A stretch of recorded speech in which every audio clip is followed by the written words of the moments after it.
Assalamualaikum warahmatullahi wabarakatuh. Jangan lupa tonton Tabung Wakaf Umat Official, subscribe, like, and share.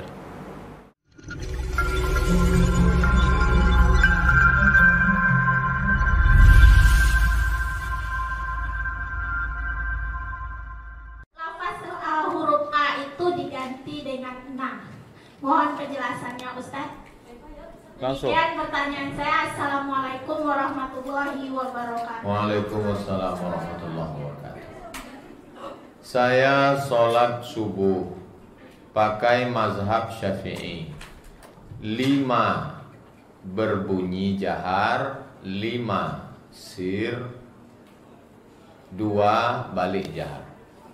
Allahumma hdini fi man hadait, wa'afini fi man afait, wa tawallani fi man tawallait, wa barik li fi ma atait, wa qini bi rahmatika syarra ma qadait. Kemudian yang 5 lagi sir. Fa innaka taqdi wa la yuqda alaik, wa innahu la yadhillu man walait, wa la ya'izzu man adait, tabarakta rabbana wa ta'ala, falakal hamdu ala ma qadait. Yang 2 lagi balik jahar. Astaghfiruka wa atubu ilaik, wa sallallahu ala sayyidina Muhammadin nabiyil ummi wa ala alihi wa sahbihi wa baraka wa sallam. Kalau di awalnya sholla, maka ujungnya wa sallallahu ala nabiyil ummi wa ala alihi wa sahbihi wa baraka wa sallam. Tapi kalau di pangkalnya sholli, wa sallillahumma ala nabi Muhammad wa ala alihi wa sahbihi wa barik wa sallim. Kalau madi, kalau amar. Karena ada juga saya dengar imam wa sallallahu ala sayyidina Muhammad nabi ummi wa ala alihi wa sahbihi wa barik wa sallim. Ketika saya sendiri, nastaghfiruka wa kalau saya sendiri, astaghfiruka wa atubu ilaik. Kalau saya jadi imam, nastaghfiruka wa natubu ilaik. Jadi perubahan dhamir tetap berlaku sesuai kaedah nahwu gramatikal bahasa Arab. Nabi ketika meruqyah Hasan dan Husain, U'izukuma bi kalimatillahi tammati min kulli syaitanin wa hammati wa min kulli ainil lammah. Kalau saya datang anak kecil, Ustaz doakanlah anak saya. Apakah saya baca u'izukuma? Tidak. U'izuka laki-laki. Perempuan, u'izuki bi kalimatillahi tammati min kulli syaitanin. Dibawakannya air putih. Ustaz tolong doakan anak ini di ICU. Laki-laki apa perempuan? Laki-laki. U'izuhu bi kalimatillahi tammati min kulli syaitani wa hammati wa min kulli ainil lama. Begitulah penggunaan dhamir kata ganti dalam bahasa Arab. Saya sholat sendiri, habis salam astaghfirullahalazim, astaghfirullahalazim. Pas berdoa, nastaghfiruka wa natubu ilaik. Kenapa? Karena saya sedang membawa jamaah. Tapi ada pernah saya dengar khotib di Pekanbaru nih. Pas dia pertama, apa kata dia? Nalhamdulillah. Alhamdulillah digantinya jadi nalhamdulillah. Betul apa salah? Kenapa salah? Alhamdulillah bukan fi'il. Jadi dia terpatok semua alif jadi nun. Yang berganti jadi nun itu fi'il. Nalhamdulillah tadi. Wallahu a'lam. Nah, jadi mari kita ulang-ulang balik. Itu salah satu sebab kenapa saya mau membacakan kitab di bulan Ramadan itu. Memang saya pilih satu kitab khatam supaya kita ulang balik. Saya pun saya bukan orang Arab. Saya tetap membaca, sampai hari ini tetap membaca supaya kita tak salah karena bukan bahasa kita. Demikian, Allah. Baik, silakan dari sebelah sini satu lagi. Ya, yang di belakang biar hadir.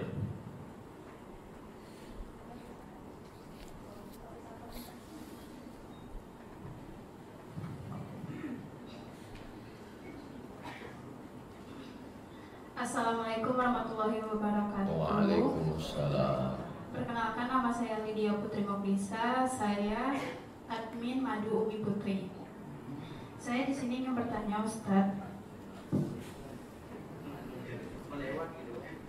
Kalau waktu kita sholat dan udah selesai sholat nih, ternyata baru azan, itu diulang lagi sholatnya atau gimana, Ustadz?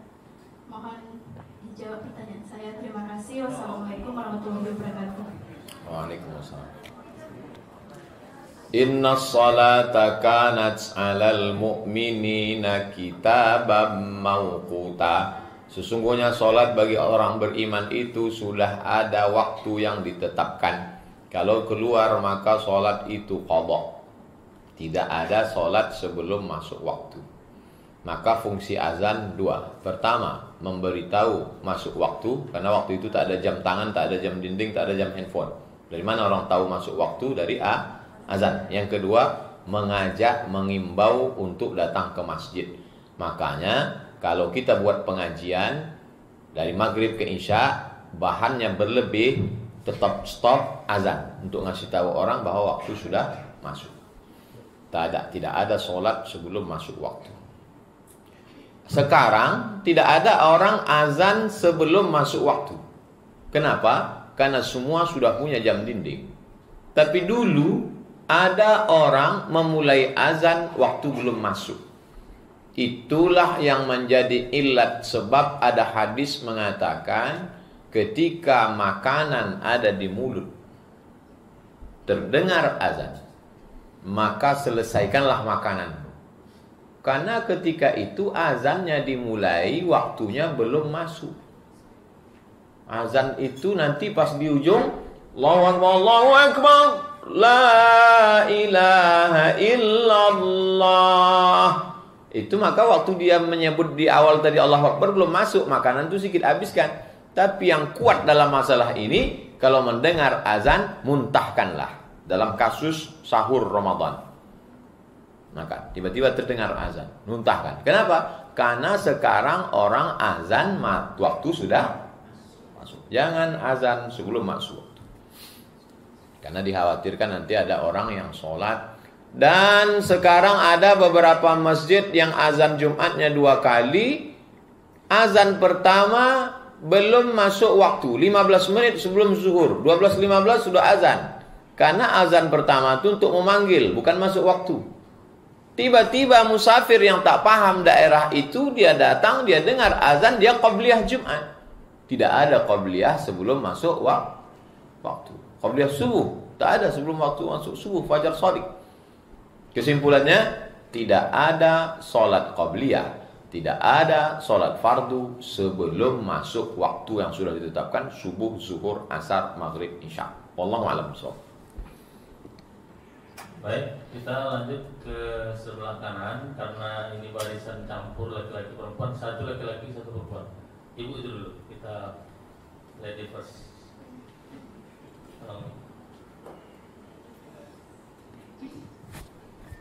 Bismillahirrahmanirrahim. Assalamualaikum warahmatullahi wabarakatuh. Waalaikumsalam. Saya Rona Nasution dari RA Al-Fitrah 2. Yang ingin saya tanyakan, Ustadz, bagaimana posisi sebenarnya tangan seorang perempuan ketika melakukan sujud? Menyempit atau mengembang? Karena beberapa waktu lalu, alhamdulillah, kemudian ada kegiatan ini, kami ada perdebatan sedikit dengan beberapa guru di sekolah. Ketika kita sholat, dia mengatakan, kenapa tangan kakak menyempit? Tangan kakak harusnya mengembang. Sementara, mohon maaf Ustaz, ilmu yang saya pakai sejak kecil adalah bahwa, maaf cakap, perempuan kan ada buah dada, begitu. Seperti yang Ustaz bilang tadi, menutupi, kan begitu. Jadi, lengan perempuan ketika saya tahu itu adalah menyempit, sama seperti ketika dia takbiratul ikram, sedada tadi itu. Nah, sujud begitu juga. Itu yang pertama, mohon penjelasannya Ustaz. Yang kedua, posisi kaki ketika kita tasyahud awal. Yang pertama itu kan tasyahud awal itu kan kaki kiri itu kita duduki. Kemudian bagaimana posisi kaki yang sebelah kanan? Itu menungging atau rebah? Itu dari pertanyaan saya. Kemudian ada satu pertanyaan titipan dari guru saya di sekolah. Bagaimana tanggapan Ustadz kalau katanya menurut mertua dia yang datang ke rumah melihat suaminya sholat, dia berkata begini, kenapa suami kamu tadi sholat tidak qomat dulu? Artinya berarti yang dipertanyakan, wajib nggak laki-laki bersolat itu di rumah harus melakukan qomat dulu? Itu yang pertama. Yang kedua, ketika dia membaca surat-surat dalam sholat itu, wajib nggak dia menyaringkan mengeraskan suaranya, minimal dirinya sendiri yang mendengar. Demikian saja Ustadz. Assalamualaikum warahmatullahi wabarakatuh.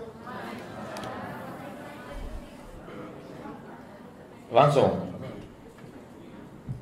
Sallu kama ra'aitumuni usalli. Salatlah kamu sebagaimana aku salat. Tak ada dibedakan antara salat laki-laki dan salat perempuan. Lalu hadis yang umum tadi, sallu kama ra'aitumuni usalli, dikhususkan lagi hadis semakin tertutup bagi perempuan maka lebih tertutup lebih baik. Tangan kalau begini terbuka, kalau begini tertutup lebih baik. Ketika sujud laki-laki mengembang, maka perempuan lebih tertutup lebih baik. Jadi hadisnya tidak hadis khusus, tapi hadis bersifat umum, lebih tertutup lebih baik. 2. Iftirash artinya menjadikan tapak kaki kiri sebagai alas. Iftirash artinya tikar, firash. Menjadikan tapak kaki kiri sebagai alas duduk. Bagaimana posisi tapak kaki kanan? Ditekuk jari-jarinya menghadap ke kiblat. Kalau sakit, encok, asam urat, maka tidak dipaksa. Ad-darurat tubihul mahzurat. Wad-daruratu tuqaddaru biqadriha. Ad-dinu yusrun, agama ini mudah. Yassiru wala tu'assiru. Berikan kemudahan, jangan persulit. 3. Apakah sebelum sholat itu mesti iqamat? Allahu Akbar, Allahu Akbar, asyhadu an la ilaha illallah. Sunnah. Bagus. Beli buku fikih Islam Sulaiman Rashid, bahasa Indonesia. Sulaiman Rashid tamat Al-Azhar Kairo Mesir tahun 1935, 10 tahun sebelum kemerdekaan Republik Indonesia. Diangkat oleh pemerintahan Belanda dan Jepang menjadi pengurus ketua urusan agama Islam di Lampung. Jabatan terakhir Rektor YIN Raden Intan. Buku ini bagus, dipuji oleh Buya Hamka, mazhab Syafi'i. Supaya kita tahu dasar mana sunat, wajib, rukun, makruh. Supaya bisa dibedakan mana yang rukun, mana yang wajib, mana yang sunat, mana yang makruh. Bahwa iqamat itu hukumnya sunnah. Ibu mertuanya tadi bagus, mau mengingatkan menantunya. Kalau menantunya paham, terima kasih ya Bu, iqamat itu sunat Bu. Tapi kalau dia tak paham, dia tersinggung, mau tahu aja mak kau itu. Ini masalah komunikasi. Masalah kalau sholat sendiri, terlambat sampai ke rumah jam 10 malam, mau dijamak, qasar, jamak, takhir, sholat, mau dijamak, tidak pakai qasar karena sudah sampai di rumah, maghrib dengan isya, jahar. Sholatnya dibaca jahar. Sholat malam, jahar. Ada orang menikah, dianjurkan setelah menikah itu sholat sunat 2 rakaat. Namanya sholat sunat zawaj.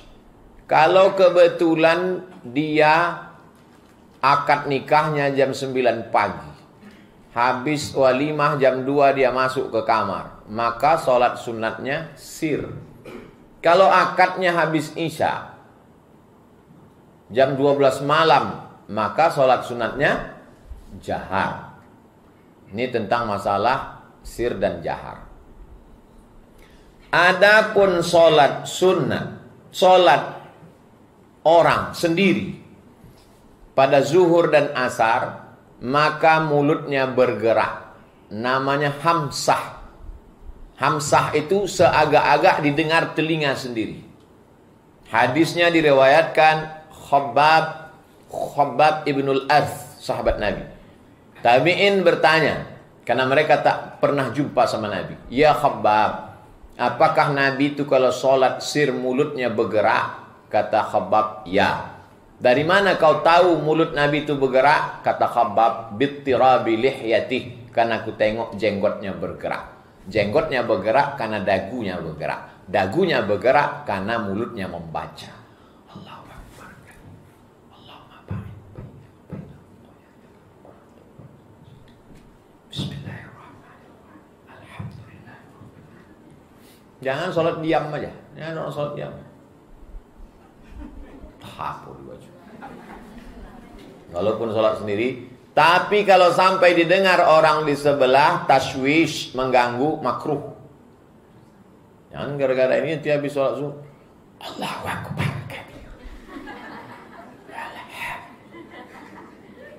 Wallahu a'lam. Baik, dari Bapak. Bapak satu yang seperti putih. Ya, Bang Burhan. Memang banyak perempuan yang bertanya ya sini. Jumlahnya lebih banyak. Assalamualaikum warahmatullahi wabarakatuh. Perkenalkan, saya Burhan, berasal dari Kampar. Yang saya pertanyakan adalah bacaan makmum, Fatihah makmum pada rakaat ketiga dan keempat dalam sholat jamaah.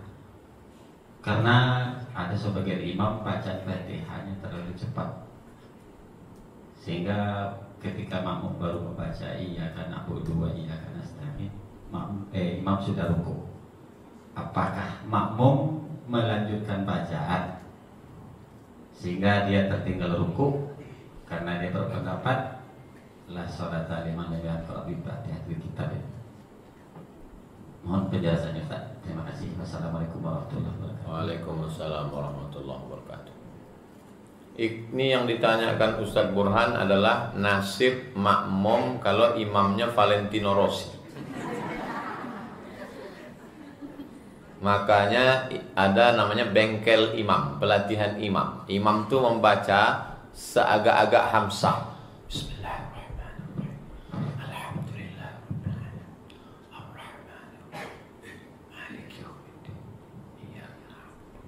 Yang imam tadi itu satu hembus nafas habis. Sementara makmum di belakang baru. Apakah dia ikut dengan imam tu ruku atau dia lanjutkan Fatihahnya sampai imam tu bangkit dari ruku? Kalau sampai hilang satu rukun, maka batallah iqtidah, menjadi mufaraqah. Terpisah dia menjadi dari imam. Lalu kalau dia ikut sementara dia tak baca Fatihah, maka berlakulah hadis man adraka raka'atan faqad adrakas shalah. Masuk kita ke masjid, imamnya sedang tegak. Pas kita takbiratul ihram, langsung dia ruku. Allahu Akbar. Apakah kita teruskan Fatihah kita atau ikut ruku? Ikut ruku. Berlakulah hadis al-imamu junnah, imam penanggung jawab. Faqira'atul imami qira'atul ma'mumi, maka bacaan imam menjadi bacaan makmum. Tapi imam ini jangan dibiarkan berlama-lama, mesti dikasih tahu. Tak bisa kasih tahu, SP1. Ketua masjid mesti ngasih tahu. Kalau tidak, dibuat kudeta. Wallahu a'lam.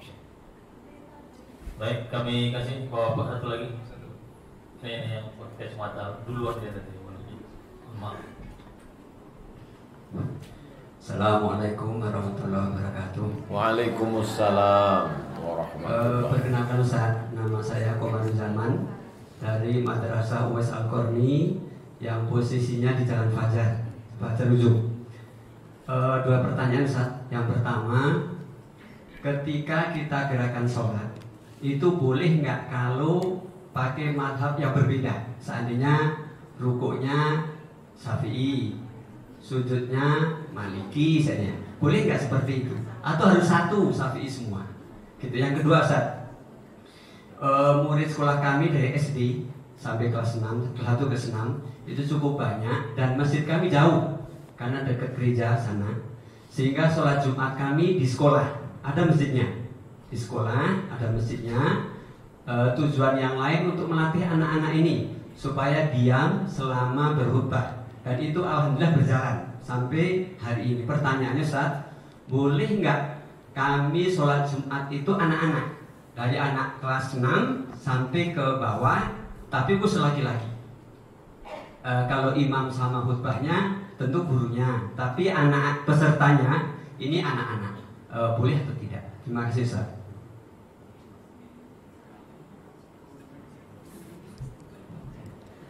Masalah talfiq, mencampur mazhab namanya talfiq.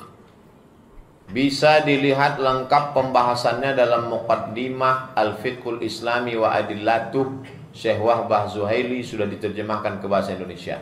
3 pendapat ulama tentang talfiq. Pertama, yang paling liberal dalam masalah fikih, silakan mau ambil mazhab mana saja selama ada dalilnya. Ini yang paling liar, ekstrim kiri. Yang kedua, lawan dari ekstrim kiri, tidak boleh talfik dalam masalah apapun. Kalau sudah mazhab Syafi'i, mesti mazhab Syafi'i, tak boleh pindah mazhab. Ekstrim kanan, eka, eki, ekstrim kanan, ekstrim kiri. Biasa ini dalam satu masalah apapun pasti ada kanan, ada kiri. Dan ada kelompok yang tengah, munsif, moderat. Boleh talfik tapi bersyarat. 1, ngerti fikih, paham Hanafi Maliki, bukan mencomot-comot. 2, bukan untuk tatabu' rukhas, untuk ngambil mudah-mudahnya aja. 3, bukan dalam satu qadiyah. Satu qadiyah itu maksudnya satu masalah. Tak boleh satu masalah dia campur 2 masalah. Contoh, mengambil wuduknya pakai mazhab Syafi'i. Pas membatalkannya pindah ke Maliki.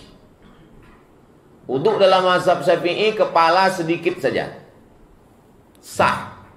Wuduk dalam mazhab Maliki kepala mesti basah semua. Wuduknya pakai mazhab Syafi'i, sedikit saja. Pas selesai wuduk, dia masuk ke hotel, ucapkan selamat pada orang nikah. Barakallahu lakum wa baraka alaikum wa jama'a bainakum wa khair. Kena ujung. Pas keluar dari hotel dia sholat. Pas ditanya, kenapa kau sholat? Kau kan bersentuhan tadi. Menurut mazhab Syafi'i kan batal. Menurut Maliki tak batal. Padahal cara wuduknya. Apakah kita di Pekanbaru ini total 100% mazhab Syafi'i? Tidak. Saya beli duku di Jalan Pasir Pangaraya. Ketika saya beli duku, saya ambil, saya bayar. Sahkah jual beli saya? Sah. Tapi menurut mazhab Syafi'i tak sah, karena tak ada akad. Apa kata mak-mak tua yang berjualan itu? Jual yo. Orang Rokan Hulu masih berpegang ke mazhab Syafi'i dalam masalah jual beli. Kita sesungguhnya dalam masalah sholat Jumat. Sholat Jumat satu kota ini, sholat Jumatnya mesti satu dalam mazhab Syafi'i. Lalu sholat Jumat di Pekanbaru ini sekarang apa ini? Mazhab apa ini? Hanafi. Dalam mazhab Hanafi, kalau ramai setiap masjid cukup rukun syarat, sah sholat Jumat. Jadi sebenarnya kita mau tak mau, suka tak suka, juga melakukan talfiq. Pakai laffaqa yulaffiqu, artinya menempelkan mazhab. Mazhabnya Syafi'i ada tempelnya. Jadi mazhab kita ini sebetulnya mazhab tempel-tempel. Talfiq. Tapi jangan mudah-mudah sembrono, nggak ngerti. Saya lebih selamat memilih satu mazhab saja. Tapi dalam beberapa masalah saya juga mazhab lain, tapi tak saya campur-campur. Demikian. Tentang masalah sholat Jumat, dalam mazhab Syafi'i mesti 40 orang. Kalau kurang dari 40 orang, sholat Jumat tidak sah. Satu kota ini hanya satu sholat Jumat yang sah.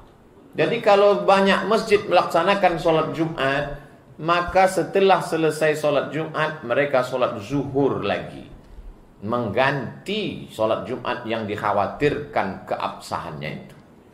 Jadi kalau ada nanti orang habis sholat Jumat, dia sholat 4 rakaat. Kau sholat apa tadi? Sholat zuhur.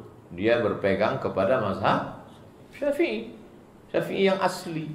Karena aslinya satu negeri, satu kota itu adalah satu sholat Jumat. Adapun menurut mazhab selain mazhab Syafi'i, asal sudah berkumpul orang menurut urf, itu sudah disebut jamaah, maka sahlah sholat Jumatnya. Imamnya guru, khotibnya guru, ada di situ anak-anak ramai, lebih 40, sah sholatnya.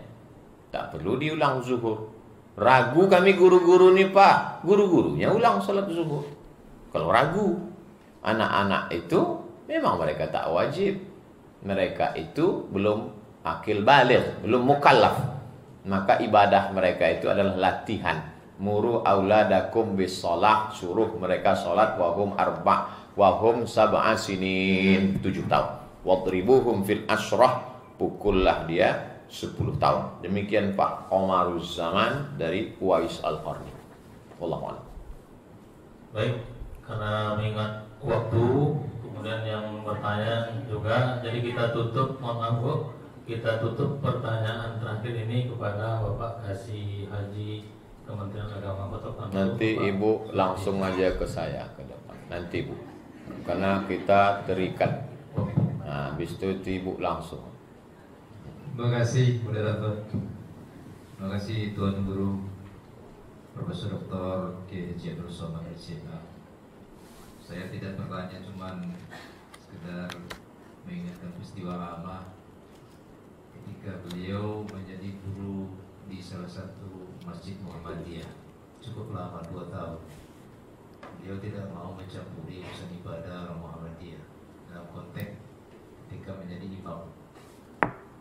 Dia takut dan khawatir kalau seandainya dia yang ditunjuk jadi imam lebih depan, dia tetap pada prinsip istiqomah dia pada masa Syafi'i. Tapi ingat sejarah dia ketika beliau menjadi imam salah satu masjid yang menggunakan kubur pada subuh hari, sementara beliau setahu saya ya backgroundnya Muhammadiyah. Ini bukan kooperatif ya, karena sama-sama guru besar juga. Buya Hamka guru besar di masanya, K. Haji Abdul Somad guru besar juga di masanya sekarang. Maka kita perlu menimba ilmu dari beliau. Mohon penjelasan tentang itu Ustaz. Terima kasih. Assalamualaikum warahmatullahi wabarakatuh. Waalaikumsalam.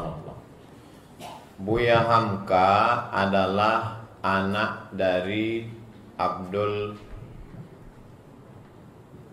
Karim Amrullah. Abdul Karim Amrullah mendapat gelar doktor honoris causa dari Al-Azhar Kairo. Buya Hamka pun dapat juga. Dalam sejarah Al-Azhar, yang anaknya dapat, yang ayahnya dapat, inilah 2 orang. Dipanggil dengan Inya Dokto. Inya Candong Sulaiman Ar-Rasuli, Inya Jaho, Inya Dokto. Inya Dokto itulah Abdul Karim Amrullah. Ayah Abdul Karim Amrullah itu adalah mursyid tarekat Naqsyabandiyah di Maninjau, bermazhab Syafi'i. Anaknya juga Abdul Karim Amrullah, murid dari Syekh Ahmad Khatib Al-Minkabawi, imam mazhab Syafi'i di Masjidil Haram, meninggal 1916. Maka Buya Hamka bermazhab Syafi'i. Jadi kalau Buya Hamka sholat subuh baca kunut, dia tidak pindah mazhab. Dia sedang mengamalkan mazhabnya. Karena hukum aslinya dia, dan dia belajar di Makkah. Nah, ini tentang masalah Buya Hamka membaca doa kunut. Adapun saya tak mau menjadi imam kalau masjid itu tidak berkunut. 2 yang saya jaga. Pertama, orang yang tak paham fikih menuduh saya mencela-menceli. Iya Somad itu mencela-menceli. Padahal yang dimaksud istiqomah itu bukan istiqomah berkunut, istiqomah sholat subuh. Adapun kunut tak kunut bukan di situ letak istiqomahnya. Istiqomah itu sholat subuhnya. Tapi tak semua makmum nih paham.